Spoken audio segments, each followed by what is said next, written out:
Planned Parenthood makes zero profit on any fetal tissue donations. You are reimbursed for what costs? Simply costs of preservation, transfer, you know.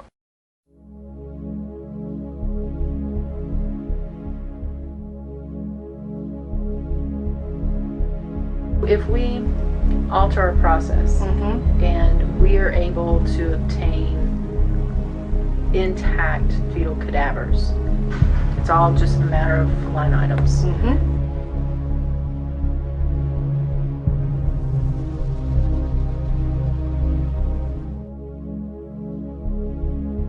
That would be $100 per specimen. 50 specimens per day would be $5,000 per day that Planned Parenthood was collecting from fetal tissue. Extrapolate that, $120,000 per month.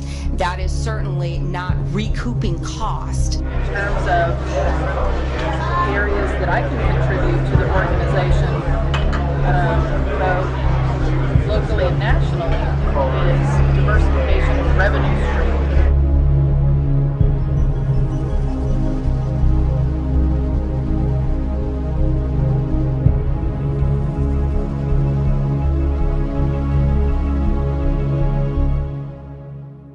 Well, so under the scope of where we probably have an edge over other organizations, our organization has been doing research for many, many, many years.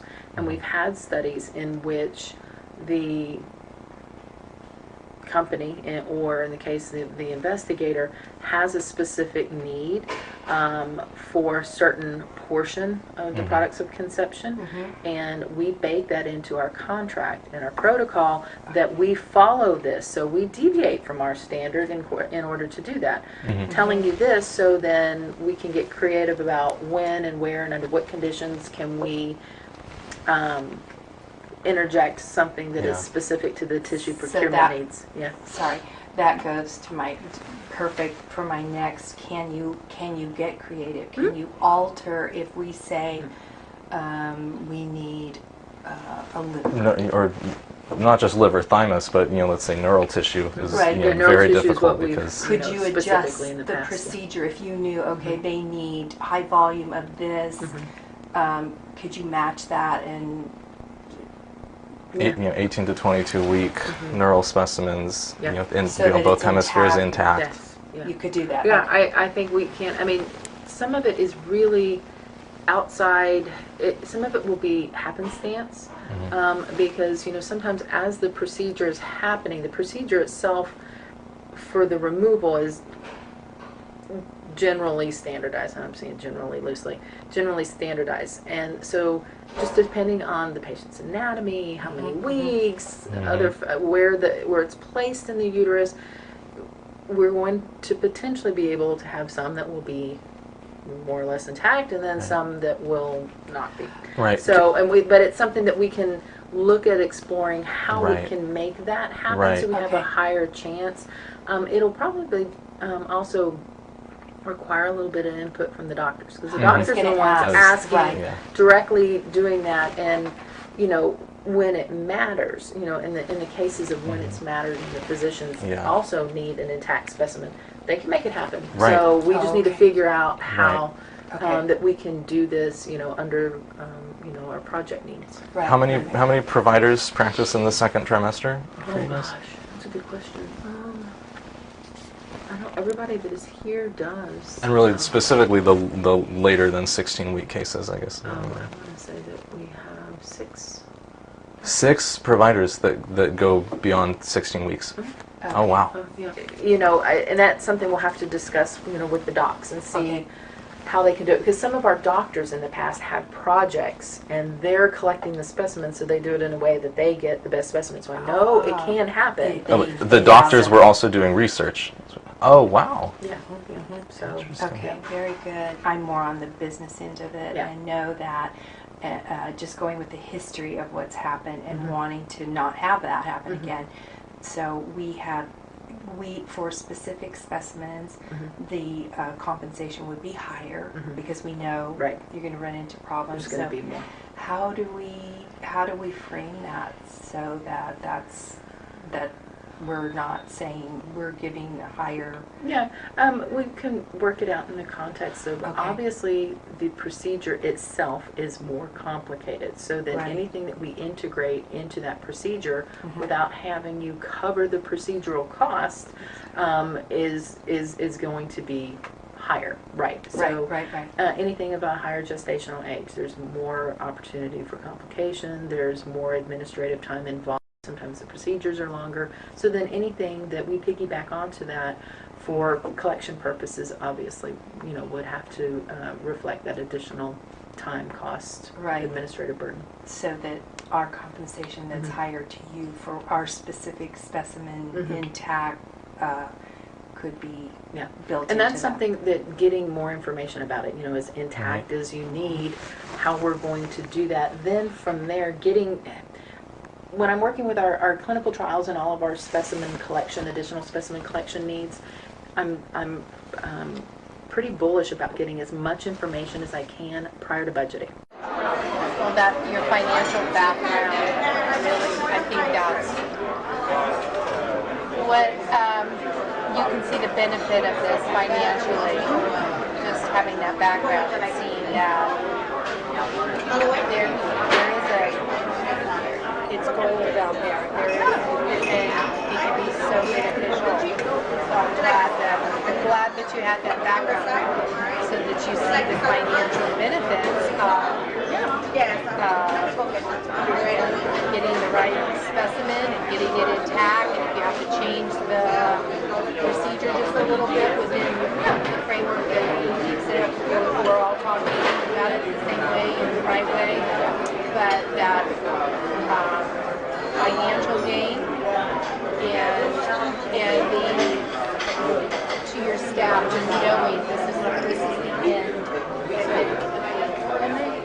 I think everyone realizes, especially because my department contributes so much to the bottom line of our organization here, even though we're one of the largest affiliates. Our research department is the largest in the United States, larger than any of the other affiliates combined. Wow. If that provider is needing to change the technique a little bit, and I know I'm going against my side of this, but I'm okay with, no, I want you to be paid per specimen, and rather than, oh, here, just ship this off. No, this is what we're looking for, and if you can do that and it compensates you and financially that's helping you to grow your clinic, I'm willing to do that. And so if we alter our process and we are able to obtain intact fetal cadavers, then we can make it part of the budget that any dissections are this, and splitting the specimens into different shipments is this. I mean, it's all just a matter of line items. And so what are they? Are they requesting just liver or liver thymus? Liver thymus long bone? Everything. CNS, brain, kidney, thymus, liver, spleen, femur, bone marrow, hematopoietic stem cells from 14 to 22 weeks of gestation. They're going to engraft all of those or just the hematopoietic? Purpose and objectives. And they want it up to 22 weeks. Yeah, including CNS, brain. Wow, they want everything. See, so that's the thing. So for a study like that, if we could provide, you know, just a whole cadaver, and then they can take exactly what they want with the full quality, you know, and everything, that is actually going to be ideal for them. Well, it would make me very happy for us to finish up what we need to do, and I can put you in contact with them. And their range ranges 14 to 22 weeks is what they're saying. Yes. Okay. Oh, and I was wrong. They want 120. 120. This is huge.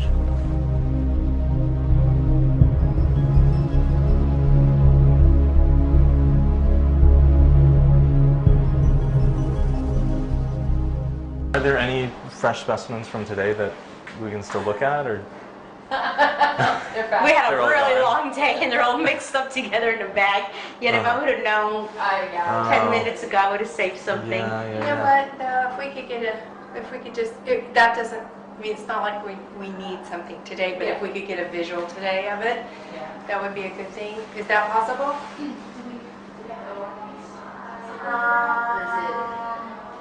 Yeah, let me see. Mainly, That one's probably frozen. yeah. What we're looking for is like a visual baseline of like intactness and everything, and what's that, just so that we know like, intact they are. Right. Yeah, they so all, like on a typical day, like kind of what that looks like, and then And what it sort varies of. like based on gestation. Sometimes they come out really attacked. Do you want to do? you're not gonna see nothing intact today. Because the way we collect the tissue, it all gets collected into one container. You know what? Is it cremation? What was the latest case that you did today? The latest case we did today was a 5-week and 3 days. No. Oh, Award, 20, award. it was a 20, oh, I know what you mean, the Right. 20 station age. And that was one of the very first ones, so I'm assuming that one could almost be frozen. So we're oftentimes looking for liver and thymus are two of the most in demand. Yes. Excellent. All right, here you go.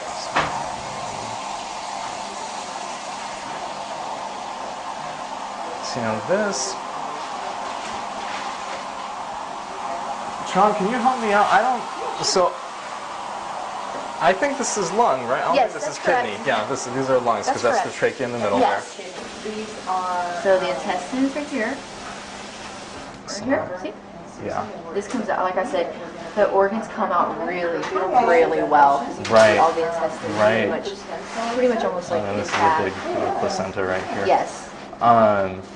Do you ever see thymus? In this case is really important. Whenever we do like the 20, 22 weekers we do, you get a lot better. But it's difficult to find thymus at this gestation. Yeah. What is the age of this? This is. This patient was like 18 weeks, I think. Is this? This is limb. Okay, Yeah. and this is like scapula. Yeah. That- The other thing that plays a tremendous part in this all is the dilation Exactly. that you've obtained. Exactly. And also how, for lack of a better word, how cooperative the patient is during the procedure. Oh, really? But are they under conscious sedation? Or Yeah. Okay. There's kind of conscious sedation, but there's also times where it's just not. You've pretty much maxed out, and there's tolerance.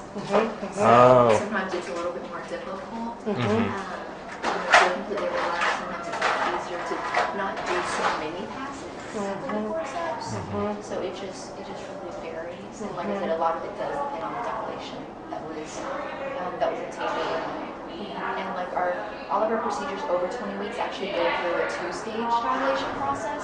So usually like the cervix is, like for this procedure, cervix easily like at 3 centimeters. What we do in the OR is that we lay them out to account for everything before it kind of gets put back in the basin and just like sealed up and packaged up. Because we actually do a lot of collections for sexual assault cases. Kind of, but with that it's different. It's like some placenta and the long bone.